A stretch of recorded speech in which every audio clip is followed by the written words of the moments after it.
kind of all came out in that one second. I think about it. It just happened.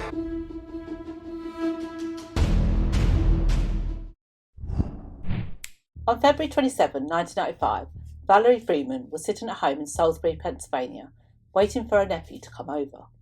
She'd been living with her brother Dennis, but recently got her own apartment just across the road, and her nephew used to come over every day after school. As the afternoon went on, she thought it was very strange that her nephew Eric hadn't turned up. As they only lived across the road, she thought she'd go over and check they were all okay. As she got to the house, she tried the door, but the lock was closed. She thought this very strange, as her sister-in-law Belinda had always kept it open. She also saw that her brother's car was in the drive, and she thought this was very strange, as her brother never missed a day of work. She had a key, but she thought she'd just walk round the house just to check everything was okay. As she went round the side of the house, she noticed that the sliding door was open, so she entered the house. As she entered the house, everything was strangely quiet, dark and very cold. She started to panic as she ran up the stairs and walked along the hallway to her nephew's bedroom. When she got there, she stopped for a moment before she opened the door. 2 seconds later, she was running down the stairs and banging on her next-door neighbour's door. As they answered, she said, "Call the police, Eric is dead." Hi, my name's Sara Jade and welcome to my channel, where we talk about true crime, solved and unsolved cases and more.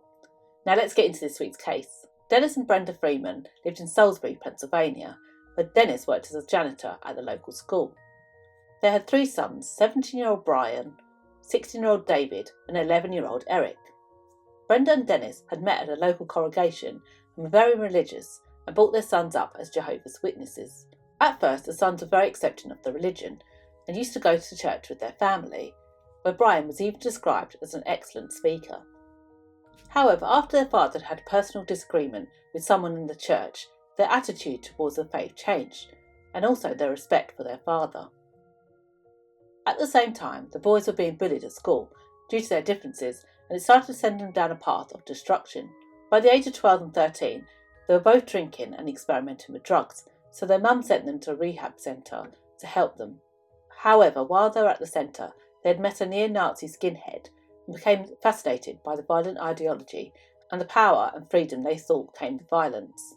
So instead of getting the help that they needed at the centre, they turned up in 10th grade as skinheads, and being over 6 feet tall and weighing over 200 pounds, they were a menace in sight. They began to wear army pants, swastika armbands, and got tattoos across their heads.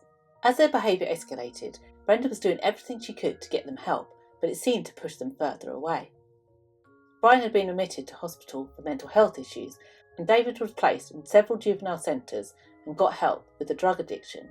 She reportedly phoned counsellors and psychologists and was doing everything she could just to get her sons back on the right path, but nothing seemed to work. She told her friends that she was scared of her sons. Valerie, Dennis's sister, had been living with the family, but after the sons turned their attention over to her and used to play cruel and twisted jokes on her, her brother had told her it's best that she moved out for her own safety. Their younger brother Eric suffered a lot of abuse due to the relationship that he had with his parents, so he used to spend a lot of time around his auntie's house after school to escape the torment. Their behaviour escalated and the police were called to the house at least 5 times over a 2-year period, where they attacked their father, but no charges were ever brought against them. On one occasion, one of the brothers had scrawled over his test about how he was going to kill his father and other racist remarks. His teacher just handed it back to him and told him he needed to rethink his ideas. They were eventually suspended from school for drawing racist pictures and getting an altercation with their driver's ed teacher.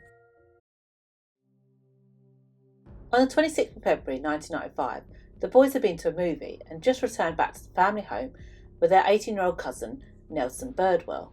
It was past 11 o'clock and Brenda was very angry at them for missing their curfew once again and told their cousin just to leave the house. However, as she was walking upstairs, he pretended to leave the house but came back through the side door and went down to the basement with the boys to hang out. A little while later, Brenda had heard them in the basement and had gone downstairs to order Nelson to leave the house. As she was arguing with the boys, Brian went upstairs to the kitchen. He came back into the room and as he was arguing with his mum, he pulled out the knife and stabbed her in the chest. As Brenda was wrestling with Brian, the other 2 boys went upstairs. They proceeded to walk upstairs and enter into their father's bedroom, where they found him asleep in his bed. and with a metal exercise bar and an aluminium baseball bat, they started to beat their father to death. They then moved into their brother's bedroom, where they killed him with the handle of a pickaxe.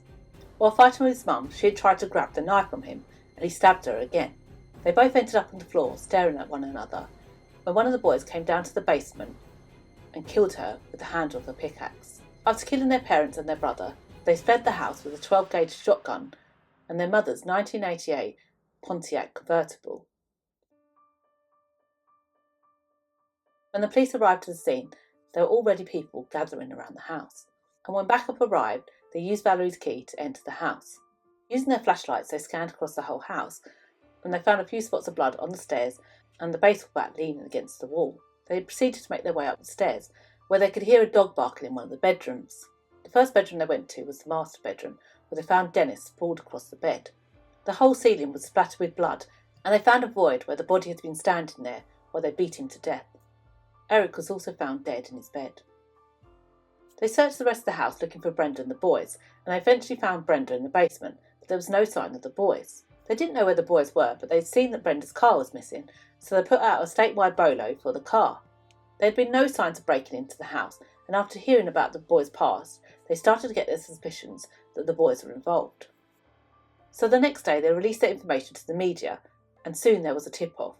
The boys had been seen at a local truck stop motel, but when the police got there they had already left. But they did find an empty pizza box and noticed that they had made 2 calls. One of them was to the pizza place to get the pizza, and the other was to a man called Frank Hess. Frank Hess was known to the police for being a skinhead, so they decided to go and check him out. When they got to the house, they scanned the whole property to see if they could see anything, and that is when they found the car at the back of the property. They decided to call for backup and surveillance the house. However, while they were waiting, the boys had left in their car. They decided to follow and call for further backup, and they followed the boys to a pole barn in the middle of the woods.